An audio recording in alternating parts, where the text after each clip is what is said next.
خاندان میں ایسی سچویشن ہو جاتی ہے کہ سارے ایک بات کہہ رہے ہوتے ہیں اور آپ ایک بات کہہ رہے ہوتے ہیں اور آپ ہی صحیح بات کہہ رہے ہوتے ہیں، لیکن وہ ان کی سمجھ میں نہیں آتی اور الٹا آپ کے خلاف باتیں بنانا شروع کر دیتے ہیں، اور آپ اپنے آپ کو بالکل تنہا محسوس کرتے ہیں کہ شاید میں ہی غلط ہوں. نہیں، آپ غلط نہیں ہوتے، لیکن ان کو آپ کی بات سمجھ نہیں آ رہی. تو وہ جو ایک تنہائی کا سا یا لونلی نیس کا یا ایک اکیلے پن کا احساس ہوتا ہے، کوئی بھی میرے ساتھ نہیں، کوئی بھی میرا ساتھ نہیں دے رہا، کوئی بھی میری مدد نہیں کر رہا، کوئی بھی مجھے سپورٹ نہیں دے گا، تو پھر دل نہیں ٹوٹنا چاہیے. کوئی بات نہیں، اللہ ہے نا، اللہ کافی ہے مجھے. اگر اللہ کی نظر میں میری یہ بات، میرا یہ فیصلہ، میرا یہ کام درست ہے تو میری کسی کی بھی پرواہ نہیں ہے. تو انسان غنی ہو جاتا ہے، اللہ اس کو بے پرواہ کر دیتا ہے، اللہ اس کے دل سے غم دور کر دیتا ہے، اللہ لوگوں کے چھوڑنے کا غم اس سے ہٹا دیتا ہے کہ کوئی بات نہیں. بعض اوقات آپ کو کوئی بڑا اہم کام کرنا ہوتا ہے، کوئی اچھا پروجیکٹ لے کے آپ چلتے ہیں، آپ ایک دوست سے بات کرتے ہو، کہتے ہیں یہ دیوانگی ہے، ایسی تمہارا خیال ہے، دوسری سجیشن وہ بھی کوئی کام کی نہیں، تیسری وہ بھی، آپ سوچتے ہیں کہ کسی کو میری بات ہی نہیں سمجھ آتی، کوئی میرا ساتھ ہی دینے کو تیار نہیں. ایسے تمام دل ٹوٹنے والے ٹائمز پر حسبی اللہ و نعم الوکیل، اگر میں ایک خیر کا کام لے کر چلی ہوں تو اللہ میری مدد کرنے والا ہے. کیونکہ اب دیکھیے کہ دنیا میں بڑے کام صرف ان لوگوں نے کیے ہیں جن کا حوصلہ بلند ہوتا ہے، جن کا توکل پھر اللہ کی ذات پر ہوتا ہے کہ یہ ہوگا، اللہ کرے گا، کرنے والا اللہ ہے. میں طریقہ کروں گی، سبب اختیار کروں گی، محنت کروں گی، لیکن برکتیں اور رحمتیں تو اللہ ہی کی طرف، فضل تو اللہ کی طرف. اللہ ذو فضل عظیم، بڑا فضل تو اللہ کے پاس ہے. ہم لوگوں کے ہاتھوں کی طرف دیکھتے ہیں، لوگوں کے خزانے کی طرف دیکھتے ہیں، اصل خزانوں کا مالک کون ہے اور ان لوگوں کا بھی مالک کون ہے؟ وہ بھی اللہ ہے. ان کے دل بھی اللہ کے ہاتھ میں، وہی انہیں توفیق دے گا تو خیر کے کام میں ساتھ دیں گے، نہیں تو نہیں دیں گے. تو کوئی بھی ایسا موقع جہاں آپ کے اپنے پیارے آپ کا ساتھ نہ دیں، وہاں بھی دل چھوٹا نہ کریں، وہاں بھی آپ کا دل نہیں ٹوٹنا چاہیے، کیونکہ اللہ آپ کے ساتھ ہے. تو فَإِن تَوَلَّوْا، اگر یہ منہ موڑ جائیں، آپ کا ساتھ نہ دیں، تو آپ حسبی اللہ کہیں، لا الہ الا ہو کہیں، علیہ توکلت کہیں، وہو رب العرش العظیم کہیں. ایک چھوٹی سی دعا کے اندر ہر پارٹ جو ہے اس کا بہت پاورفل ہے. یعنی اللہ مجھے کافی ہے، اللہ کے سوا کوئی معبود نہیں ہے، میرا بھروسہ اس پر ہے، مجھے اس کی مدد کا یقین ہے، میں اس کی طرف رجوع کرتا ہوں، وہ میری مدد کرے گا، وہ ساری مخلوق کا مالک، اور مخلوق میں سے سب سے عظیم ترین مخلوق کا بھی وہی رب ہے، وہی مالک ہے، وہی خالق ہے، تو میں اس کا سہارا لیتا ہوں. تو یہ ان مبارک دعاؤں میں سے ہے جن کے پڑھنے کا اللہ تعالیٰ نے خود نبی صلی اللہ علیہ وسلم کو قل کہہ کے حکم دیا. آپ کہیے، آپ پڑھیے، یہ آپ کو فائدہ ہوگا. ایسے تھوڑی کہ اللہ تعالیٰ کے پڑھیے اور پڑھتے ہوئے چھوڑ دیں اور پھر پرواہ نہ کرے، کیسے ہو سکتا ہے؟ جو چیز اللہ تعالیٰ نے خود سکھا دی اس سے بہتر کیا ہو سکتا ہے کہ یہ آپ کو فائدہ دے گا. آپ دیکھیے کہ بعض اوقات بہت ساری چیزیں انسان کو ڈراتی ہیں، فیوچر کا خوف ہوتا ہے، جادو کا، ٹونے کا، اس کا، وہ جن، شریر، دشمن، رات کا اندھیرا ڈراتا، پتہ نہیں کیا کیا چیزیں، یعنی بہت سی چیزیں خوف دلاتی ہیں انسان کو. تمہارا کیا بنے گا، تمہارا کوئی فیوچر نہیں، تمہارے بڑھاپے کا ساتھی کون ہوگا، تمہاری اولاد تمہیں نہیں پوچھتی، تمہارا شوہر تمہیں نہیں پوچھتا، تمہارے لیے رزق کا کوئی سبب نہیں. کئی چیزیں انسان کو شیطان ڈراتا رہتا ہے نا. ایسے سارے موقعوں پر حسبی اللہ، جب تک اللہ ہے نا میری زندگی میں، کسی چیز کی کمی نہیں، کیونکہ اسباب بھی وہ مہیا کرتا ہے، دعائیں بھی وہ قبول کرتا ہے، عبادت بھی اسی کے لیے ہے، اور وہ سب کچھ کر سکتا. کیا فکر کی ضرورت ہے؟ توکل کریں، بھروسہ کریں. ابو درداء کہتے ہیں کہ جو شخص یہ دعا صبح و شام 7 دفعہ پڑھے، اللہ تعالیٰ اسے تمام فکروں سے کافی ہو جاتا ہے، ساری فکر اس کی ختم ہو جاتی ہے. اور جب آپ پڑھیں نا تو اس طرح سوچ کے پڑھیں، حسبی اللہ لا الہ الا ہوا علیہ توکلت وہو رب العرش العظیم. جو بھی نیکی کا کام آپ کرنا چاہیں، کیونکہ کچھ لوگوں کا حال یہ ہوتا ہے جب ان سے کچھ بھی کہا جاتا نہیں کر لو، کہتے ہیں میں نہیں کر سکتا، آئی ڈونٹ تھنک کہ میں اس قابل ہوں، میں تو اس قابل نہیں، مجھ سے نہیں ہوگا، میرا نہیں خیال میں کر پاؤں گی، مجھے نہیں لگتا کہ میں یہ پڑھ پاؤں گی یا وہ کر لوں گی. ایسے جملے ہی زبان سے نہ نکالیں. اس وقت کیا کریں، اللہ کی مدد ہوگی تو انشاءاللہ میں کر لوں گی، اللہ میری مدد کرے گا، حسبی اللہ لا الہ الا اللہ. اللہ ہے نا، اللہ کروائے گا. مشکل سے مشکل وقت، انہونی چیزیں، اور جب آپ کو اللہ کا سہارا مل جاتا ہے نا، آپ تنہا نہیں ہوتے. اور جب آپ تنہا نہیں ہوتے، اکیلے نہیں ہوتے، تو آپ کو غم ختم ہو جاتا ہے، آپ کی زندگی سے غم رخصت ہو جاتا ہے. ٹھیک ہے. قریب و مجیب، آپ یقین کریں دل بھر کے کلمات پڑھے نا، مجھے تو اپنے سینے میں ایک ٹھنڈک محسوس ہوتی، یعنی فزیکل فیلنگ بھی میری بدل جاتی. وہ قریب ہے، اس سے زیادہ تو کوئی قریب ہمارے ہو ہی نہیں سکتا. ہم انسانوں کو قریب سمجھتے ہیں، نہیں، ان کی تو اپنی بہت سی مشکلات ہیں، وہ تو اپنے لیے بھی کافی نہیں ہے، ہمارے لیے کہاں ہوں گے. اور پھر میری دعاؤں کو بھی وہ سننے والا ہے، اس لیے مجھے کس بات کا فکر ہو، کس بات کا غم. تو یہ دعا دین و دنیا کی پریشانی دور کرنے کا ذریعہ ہے، ہر مصیبت سے کفایت کرتی ہے جو بندے کو پریشان کرتی ہے. اسباب اختیار کرنے کے بعد اللہ پر بھروسہ کرنا ہی کامل توحید ہے. اللہ پر توکل کرنا اللہ کے کافی ہونے کا سبب ہے. اور یہ کلمہ توحید ہے نا، لا الہ الا ہو، اس کی بنا پر انسان کو دنیا اور آخرت میں نجات ملتی ہے. آخرت میں جنت کی کنجی بھی یہی ہے، توحید خالص. اور جب مشکل میں آپ نے سب کو چھوڑ دیا نا، صرف اللہ کو پکڑا، تو آپ کی توحید پکی ہو گئی. اور پھر آپ نے اس دعا میں توحید، توکل اور اللہ کے رب ہونے کا وسیلہ پکڑا. اور کبھی یہ دعا جو ہے طلب کی بجائے خبر کے صیغے میں بھی مانگی جاتی ہے، مطلب صرف اللہ کے بارے میں اچھا گمان اپنا رکھنے کو. تو یہ توکل ہے کیا چیز، تھوڑا سا اس پہ بات کر لیتے ہیں. توکل کا مطلب ہوتا ہے اپنی بے بسی کا اظہار کرنا اور اپنے علاوہ کسی دوسرے پر اعتماد کرنا. میں کمزور ہوں، میرے پاس کچھ نہیں، تو ہی سب کچھ ہے. اور دینی معنی میں توکل کیا ہوتا ہے؟ دنیا اور آخرت کے فوائد و نقصانات کے معاملے میں دل کا اللہ تعالیٰ کی ذات پر اعتماد کرنا، اور یہ ایمان رکھنا کہ اللہ کے سوا کوئی عطا نہیں کر سکتا، نہ روک سکتا، نہ نقصان دے سکتا، نہ نفع دے سکتا، سب کچھ اسی کے اختیار میں. ابن الجوزی کہتے ہیں یہ اللہ پر بھروسہ کرتے ہوئے اللہ کی اچھی تدبیر کی بنا پر اپنے معاملے کو اللہ کے سپرد کر دینا ہے، اللہ پر اعتماد کرنا ہے. خرابی کہتے ہیں توکل یہ کہ اللہ سے اچھا گمان رکھا جائے کہ اللہ یہ کام کر دے گا. توکل اللہ کے وعدوں پر دل کا اطمینان ہوتا ہے.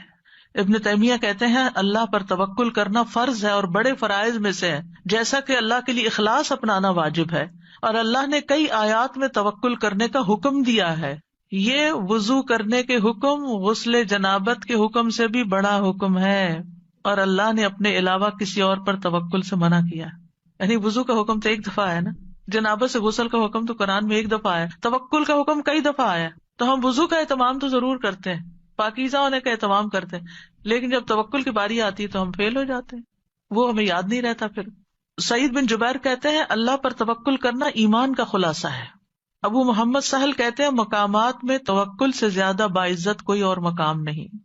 اللہ تعالیٰ اپنے نبی کو حکم دیتے ہیں فَتَوَكَّلْ عَلَى اللَّهِ اِنَّكَ عَلَى الْحَقِّ الْمُبِينِ، پورا کانفیڈینس دیا، آپ اللہ پہ بھروسہ کیجئے، آپ واضح حق پر ہیں، آپ سچ پر ہیں.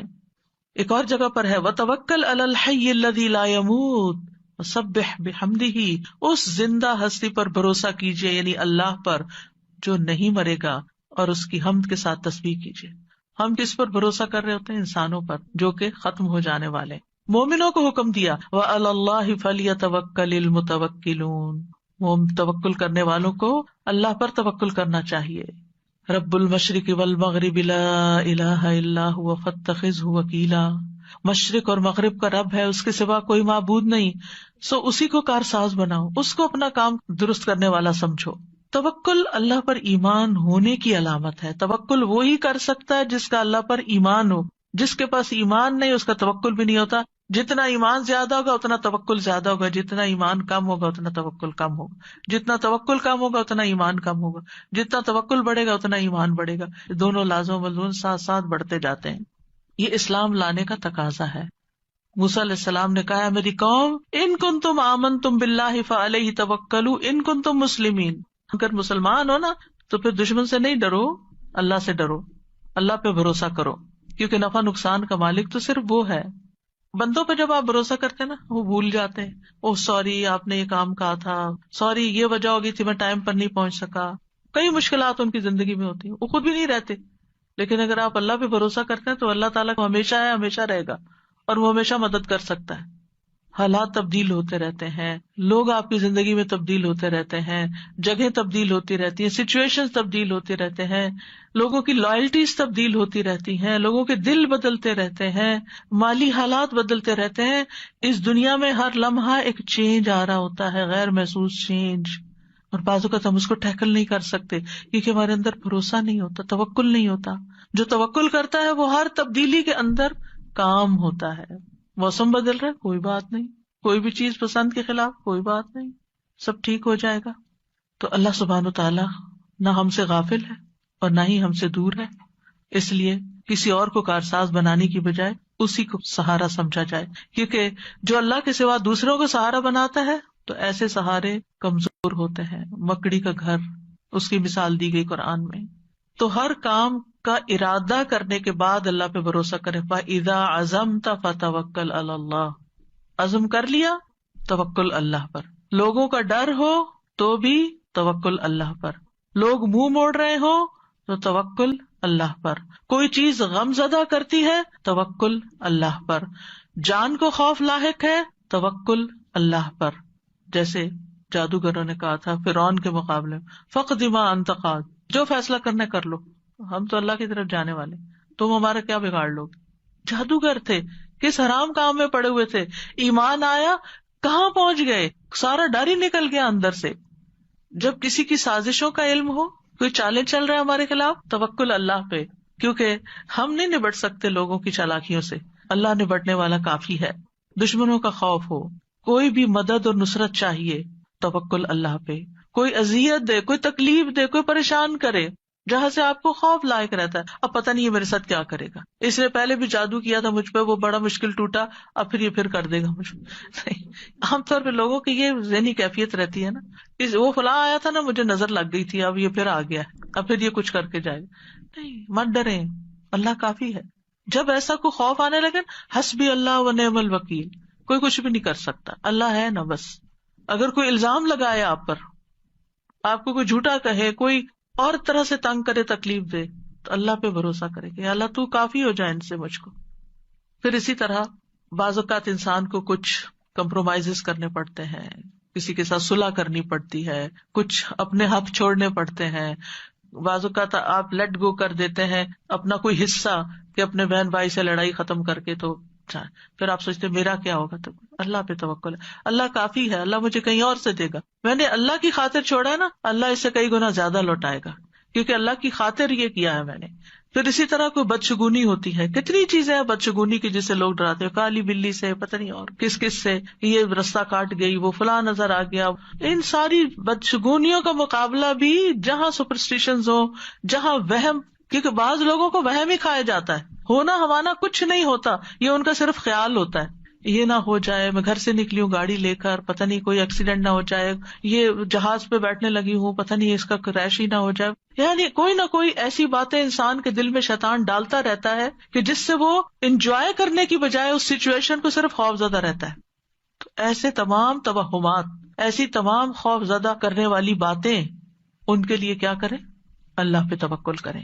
پھر اسی طرح آخری زمانے کے جو فتنے ہیں، دجال کا آنا ہے، ان سب مواقع پر بھی اللہ پر بھروسہ، اللہ کا دامن تھامے، اللہ کی طرف رجوع کریں. جب نبی صلی اللہ علیہ وسلم نے ایک موقع پر دجال کے بارے میں لوگوں کو آگاہ کیا تو آپ نے فرمایا کہ جب وہ یہ دعویٰ کرے گا نا کہ میں تمہارا رب ہوں، تو جو شخص یہ کہہ دے کہ تو ہمارا رب نہیں، ہمارا رب تو اللہ ہے، ہم اسی پہ توکل کرتے ہیں، اسی کی طرف رجوع کرتے ہیں، اور ہم تیرے شر سے اللہ کی پناہ میں آتے ہیں، تو اس کو اس پر تسلط حاصل نہیں ہوگا، وہ اس کو نہیں پکڑ سکے گا. اس وقت بھی ربنا اللہ علیہ توکلنا وإلیہ انبنا نعوذ باللہ من شرک، یہ اگر کوئی پڑھ لے گا تو دجال اس کا کچھ نہیں بگاڑ سکے گا. تو بہرحال جو لوگ اللہ پہ توکل کرتے ہیں، ایک طرف وہ شر سے بچ جاتے ہیں، دوسری طرف ان کو بہت سے فائدے بھی ہوتے ہیں، اللہ کی محبت ملتی ہے، کیونکہ ان اللہ یحب المتوکلین، اللہ توکل کرنے والوں سے محبت کرتا ہے، اللہ ان کو کافی ہو جاتا ہے. ومن یتوکل علی اللہ فہو حسبہ، جو اللہ پہ توکل کرے گا اللہ اسے کافی ہوگا. وتوکل علی اللہ وکفی باللہ وکیلا، اللہ پہ بھروسہ کریں، اللہ کافی ہے کارساز، پھر آپ کو اس کے سوا کسی کی مدد کی ضرورت بھی نہ رہے گی. توکل انسان کو بہادر بنا دیتا ہے، توکل انسان کو مستقبل کے خوف سے بچاتا ہے، اینگزائٹی سے بچاتا ہے. اینگزائٹی میں یہی ہوتا ہے نا، پتہ نہیں ابھی کیا ہوگا، پتہ نہیں ابھی ہوگا کہ نہیں، پر بے چینی بے قراری، تو توکل آپ کو اطمینان میں ڈال دیتا ہے، شیطان سے حفاظت ملتی ہے، وہم دور ہو جاتے ہیں، آخرت میں بڑا اجر ہے۔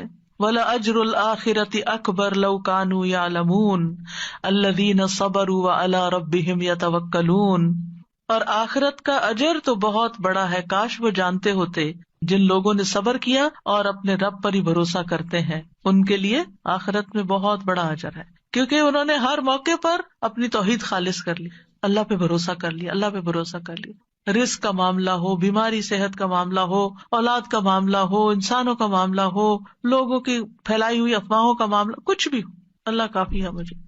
یعنی ایسے لوگ زندگی میں سب سے زیادہ پرسکون ہوتے ہیں جو اپنے معاملات اللہ کے سپرد کر دیتے ہیں۔ تو اس لیے کوئی بھی چیز جب آپ کے دل میں گھبراہٹ ذرا سی بھی ڈالے، فوراً پڑھے حسبنا اللہ و نعم الوکیل، یا حسبی اللہ و نعم الوکیل، حسبی اللہ لا الہ الا هو علیہ توکلت وہو رب العرش العظیم۔